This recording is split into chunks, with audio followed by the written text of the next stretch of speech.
अस्सलाम वालेकुम dear students. आज हम चैप्टर नंबर 4 का लेक्चर नंबर 12 जिसे हम कहते हैं बॉइलिंग पॉइंट।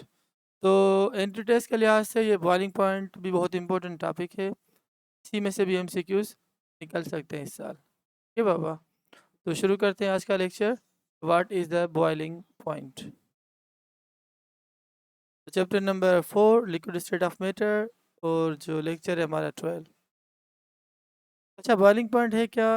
जैसे मैं आपको अगर थोड़ा एक्सप्लेन कर दूं डायग्राम की हेल्प से। अगर हम किसी भी लिक्विड को थोड़ा हीट कर रहे हैं, ठीक है बाबा, तो याद करो जब हम किसी लिक्विड को हीट करते हैं तो liquid state will convert into a vapour form. Vapours बनना शुरू हो जाते हैं। जैसे इससे पहले मैंने आपको पढ़ाया था एवापोरेशन में। एवापोरेशन में ये हो रहा था कि अगर हम टेम्परेचर ना भी करें तो रेट ऑफ एवापोरेशन स्लो होता है। हाँ, अगर हम टेम्परेचर इंक्रीज़ करते हैं उस कंटेनर का जिसके अंदर वाटर पड़ा हुआ है, तो जैसे जैसे टेम्परेचर इंक्रीज़ होगा with respect to time, average kinetic energy of the molecules वो भी इंक्रीज़ होगी। अब जैसे एवरेज काइनेटिक एनर्जी इंक्रीज़ होगी मेरे बच्चों, तो लिक्विड मॉलिक्यूल्स के बीच में जो इंटरमॉलिक्यूलर फोर्सेस है वो भी कम होना शुरू हो जाएंगे। अब जैसे इंटरमॉलिक्यूलर फोर्सेस कम होंगे तो क्या होगा, जो सरफेस के मॉलिक्यूल्स है वो निकलना शुरू होंगे, और नीचे से क्योंकि हम हीट कर रहे हैं किसी भी कंटेनर को फ्रॉम द बॉटम साइड, अब वहाँ से हीट कन्वे होगी, ट्रांसफ़र होगी from bottom to the top. तो नीचे से ऊपर जितने भी मॉलिक्यूल्स हैं उनको वो हीट मिलती जाएगी और उनकी काइनेटिक एनर्जी इंक्रीज़ होती जाएगी। अब क्या होगा कि जैसे जैसे ज़्यादा काइनेटिक एनर्जी बढ़ेगी मॉलिक्यूल्स की, तो कुछ ऐसी स्टेज आ जाएगी। अच्छा सुने, जब टेम्परेचर इंक्रीज़ होता है तो जो वेपर्स बन जाते हैं या गैसेस फॉर्म ऑफ मैटर बन जाती है, तो उनका collision with the walls of container वो भी इंक्रीज़ हो जाता है। आपस में उनका जो है ना वो प्रेशर है वो भी इंक्रीज़ हो जाता है, जिसे हम कहते हैं वेपर प्रेशर। तो अब क्या होता है, जैसे हम टेम्परेचर बढ़ाते हैं कोई ऐसी स्टेज आ जाती है जब लिक्विड का अंदर का प्रेशर बाहर के प्रेशर के बराबर हो। अच्छा सर, बाहर का प्रेशर क्या होगा? वही जो एयर का प्रेशर है, जिसे हम 1 एटमॉस्फेयर या 760 आर या 760 मिलीमीटर ऑफ मरकरी कहते हैं। तो उस टाइम जो लिक्विड है ना वो बॉयल होना शुरू होगा। तो एवापोरेशन हर टेम्परेचर पे हो सकती है, 50 हो, 60 हो, 20 हो, 25 हो, 30 हो, 40 हो। मगर पानी की जो बॉइलिंग की जो पॉइंट है, जो टेम्परेचर है ना मेरे बच्चों, वो एग्जैक्ट 100 डिग्री सेंटीग्रेड कैसे आया, किस तरीके से आया, वो मैं आपको बता रहा हूँ।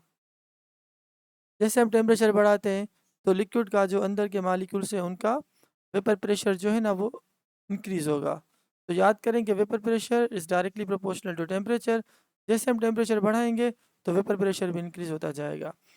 फिर आहिस्ता आहिस्ता आहिस्ता जैसे टेम्परेचर इंक्रीज़ हो गया, वेपर प्रेशर इंक्रीज़ होगा, तो एक ऐसी कंडीशन आएगी जब लिक्विड का अंदर का प्रेशर बाहर के प्रेशर के बराबर होगा। ऐसे समझो कि बाहर का प्रेशर तो 760 टार है, अब अंदर का प्रेशर भी जब 760 टार हो जाएगा तो उस टाइम हम कहेंगे कि this is the boiling point of a water.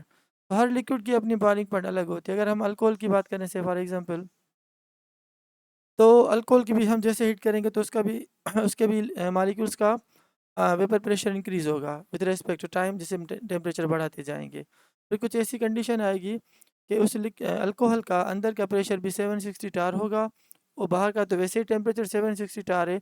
तो याद करो वो टेम्परेचर, क्योंकि उस लिक्विड के अंदर हमने थर्मामीटर भी रखा हुआ है।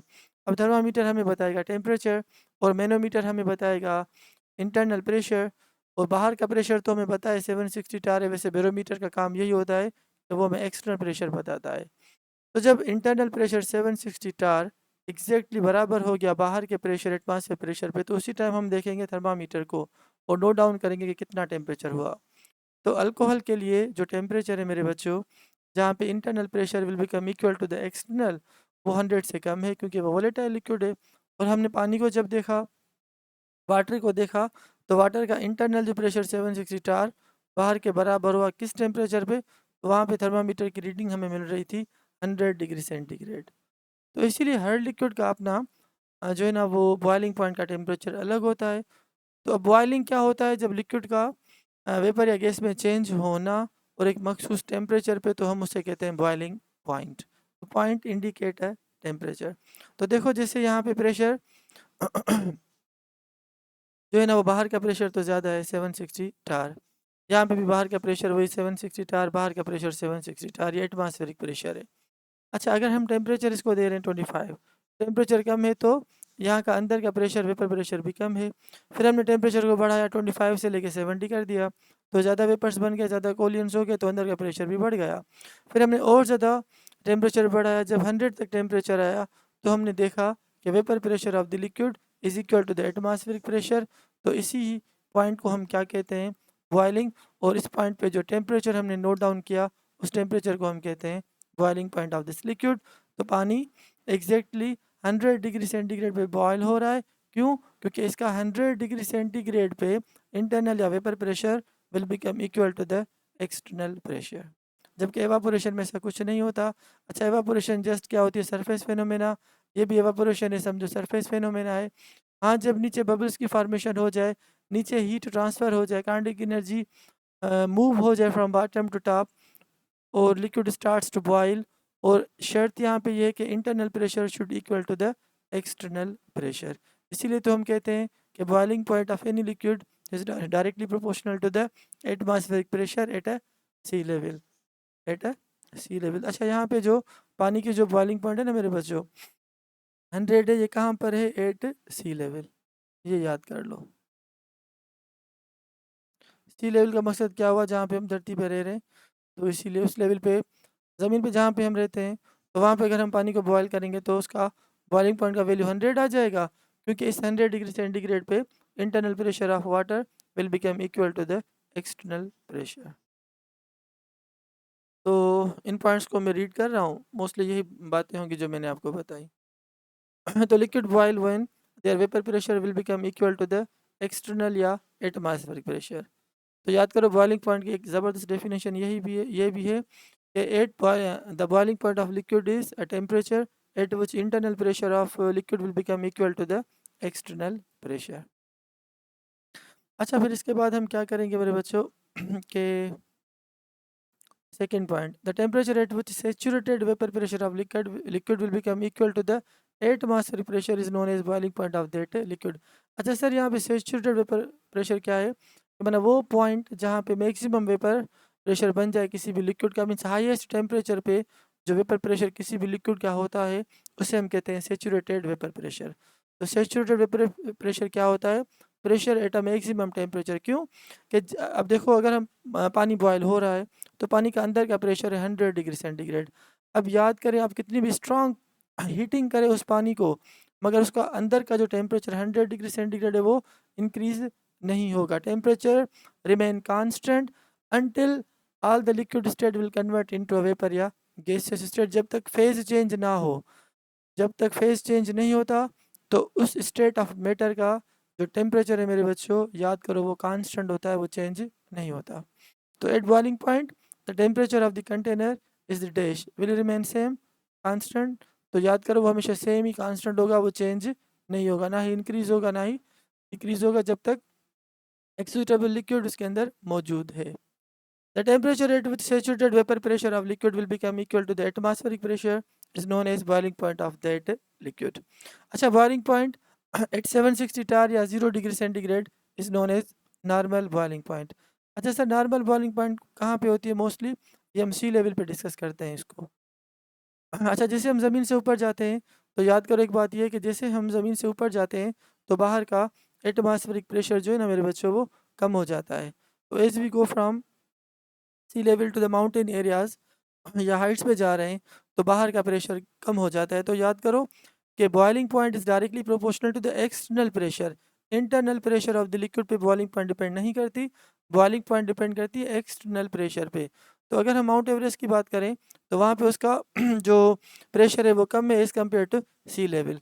तो जैसे हम ऊपर जाते हैं तो बाहर का प्रेशर कम होने से बॉइलिंग पॉइंट ऑफ लिक्विड वो भी कम हो जाएगी।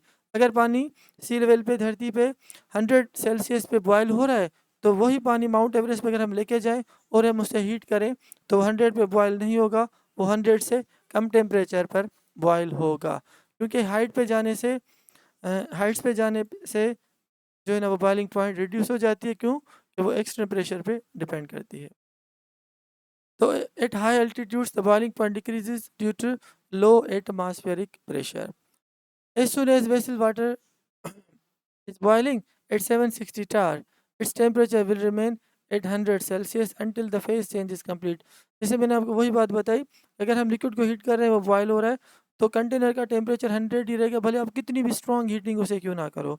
तो स्ट्रॉन्ग हीटिंग में क्या होता है कि जितनी काइनेटिक एनर्जी बढ़ रही है, वो मॉलिक्यूल्स लेके ऊपर जा रहे हैं, कन्वर्ट हो रहे हैं गैस में। मीन्स जो एनर्जी इतनी इन हो रही है, उतनी एनर्जी आउट हो रही है। जितना टेम्परेचर इन हो रहा है, उतना टेम्परेचर आउट हो रहा है। तो overall change in the temperature of the container will remain, change नहीं होती, और जो टेम्परेचर होता है ना मेरे बच्चों, वो सेम होता है। तो boiling point remain constant in spite of supply more heat to the liquid. अगर हम कहें ना बहुत स्ट्रॉन्ग हीटिंग कर रहे हैं तो लिक्विड जल्दी बॉयल होगा, तो ऐसी बात नहीं है। आप भले स्लो हीटिंग भी करेंगे, उससे ये होगा कि जब उस लिक्विड का अंदर का प्रेशर बाहर के प्रेशर के बराबर होगा, उस टाइम पे या उस टेम्परेचर पे वो लिक्विड बॉयल होना शुरू होगा। अच्छा, in pressure cookers food cook rapidly due to higher boiling point. अब याद करें, प्रेशर कुकर क्या करता है, प्रेशर कुकर जो ना अंदर वाटर उसकी बॉइलिंग पॉइंट को इंक्रीज़ कर लेता है, 100 में से 120 कर लेता है। तो इसीलिए जो ना फूड जल्दी थोड़े टाइम में इजीली कुक हो जाता है। तो boiling point of liquid phase is direct changes with the outside pressure, या boiling point is directly proportional to the outside या एक्सटर्नल प्रेशर। तो याद करो कि boiling point of liquid is directly proportional to internal pressure या external pressure. तो आप कहोगे एक्सटर्नल प्रेशर ये वही है जो एयर का प्रेशर है हमारे ऊपर लग रहा है। अच्छा, कुछ और भी पॉइंट्स है बहुत इंपॉर्टेंट, कुछ रिपीटेशन भी होगी, अगर जो से हमारी तो आप उसको भले छोड़ दीजिएगा। तो boiling point is the temperature at which saturated vapour pressure of liquid become equal to the atmospheric, same बात। When a liquid is heated more molecules acquire high kinetic energy and the rate of evaporation become more rapid. शुरू में तो evaporation होती है, temperature बढ़ेगा, evaporation जब exact 100 में आते हैं तो वहाँ पे liquid starts to boil. As a result, the vapor pressure of liquid increases until it become equal to the atmospheric. Then liquid is said to boil, और उस टेम्परेचर को हम कहते हैं उस लिक्विड की boiling point. At sea level 1 atmosphere 760 tar pressure, water boils at 100 Celsius. But mountain area जैसे यहाँ पे सिंध में गोरे किले या पंजाब में मरी हिल्स होती हैं, तो वहाँ पे उनकी हाइट बहुत ज़्यादा है, तो पानी 100 पे बॉयल नहीं होगा, 100 से कम बॉयल होगा। Thus the water boil at a temperature below 100 degree centigrade. अच्छा, ये डायग्राम मैंने आपको एक्सप्लेन कर दिया। This slide is also very much important.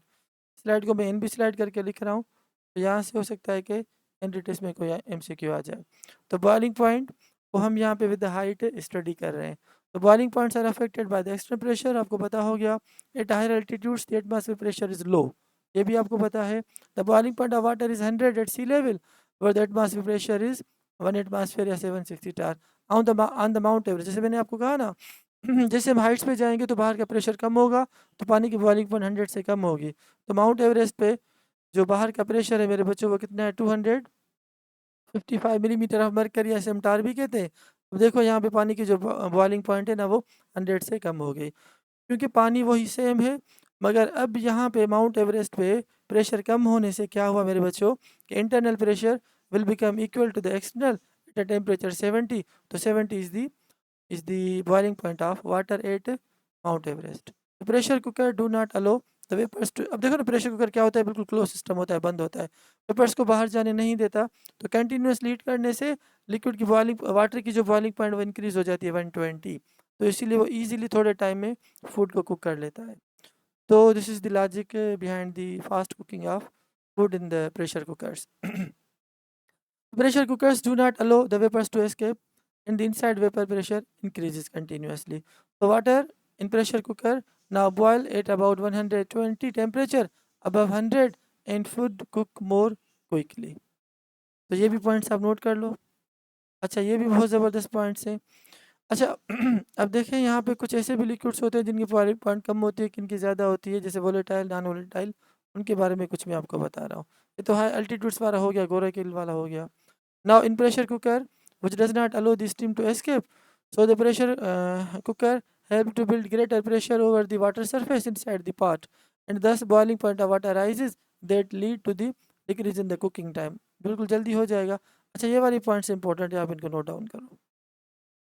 अगर हम ग्लिसरीन को बॉयल करें 290 पे, ठीक है मेरे बच्चों, miss boiling point of glycerin is 290 at a pressure, वही जो एटमॉस्फेरिक प्रेशर है, but it decomposes at the temperature 290। अच्छा, 290 टेम्परेचर पहुंचने से पहले ग्लिसरीन डिकम्पोज हो जाती है। कुछ ऐसे भी लिक्विड्स होते हैं जिनको अगर हम हीट करें तो बॉइलिंग पॉइंट पे पहुँचने से पहले ही वो डिकम्पोज हो जाती हैं। तो हम उन लिक्विड्स को बॉयल करते हैं at a reduced pressure, at a reduced pressure. जब प्रेशर रिड्यूस करेंगे तो अपनी बॉइलिंग पॉइंट तक पहुँचने में वो जो कंपाउंड्स होते हैं, लिक्विड्स होते हैं, वो डिकम्पोज नहीं होते। तो किसी भी लिक्विड को डिकम्पोज अगर हमें नहीं करना और उसे हमें पहुँचाना है उसकी बॉइलिंग पॉइंट तक, तो हम रिड्यूस्ड प्रेशर वाली टेक्निक यूज़ करेंगे। If glycerin is heated under reduced pressure of about 50 tar, its boiling point will be 210 without the decomposition. तो याद करो, प्रेशर ज़्यादा था, बॉइलिंग पॉइंट ज़्यादा थी। अब यहाँ तक पहुँच ही नहीं रहा था ग्लिसरीन, वो खुद ब खुद डिकम्पोज हो रहा था, केमिकल चेंज हो रही थी। फिर हमने क्या किया, इस प्रेशर को कम कर दिया तो बॉइलिंग पॉइंट भी कम हो गई 290 से 210, और ग्लिसरीन डिकम्पोज नहीं हुई मगर वो लिक्विड में से वेपर फेज में आ गई। तो ये था आज का टॉपिक मेरे बच्चों, व्हाट इज़ बॉइलिंग पॉइंट। तो बॉइलिंग पॉइंट देखो यहाँ पे क्या होता है, बबल्स की फॉर्मेशन हो जाती है और liquid will change into a gas. और पानी की एग्जैक्ट बॉइलिंग पॉइंट 100 है। क्यों? इस 100 पे internal pressure of water will become equal to the external pressure. ये वही प्रेशर को करे, इसका इंटरनल प्रेशर टेम्परेचर बढ़ जाता है, इसीलिए जो है ना मेरे बच्चों, वो food कुक्स fast in in the pressure cooker, time बच जाता है। अब देखो एवापोरेशन क्या था मेरे बच्चों, सरफेस फेनोमेना था। सपोज टेम्परेचर 25, जबकि बॉइलिंग में क्या होता है, this is inside full bulk phenomena, और इसमें बबल्स की फॉर्मेशन हो जाती है और exact internal pressure will become equal to the atmospheric pressure. और वो किस टेम्परेचर पे हो रहा था पानी बॉयल, दैट वाज 100 सेल्सियस, जो हमें थर्मामीटर बता रहा था। तो by the same way surface phenomena है एवापोरेशन, बॉइलिंग पॉइंट पूरी बल्क या इनसाइड फेनोमेना है एवापोरेशन अगेंस्ट बॉइलिंग। अच्छा, इसके बाद एक लेक्चर मैं बच्चों के लिए बनाऊंगा, what are the differences between these two processes, evaporation and boiling point.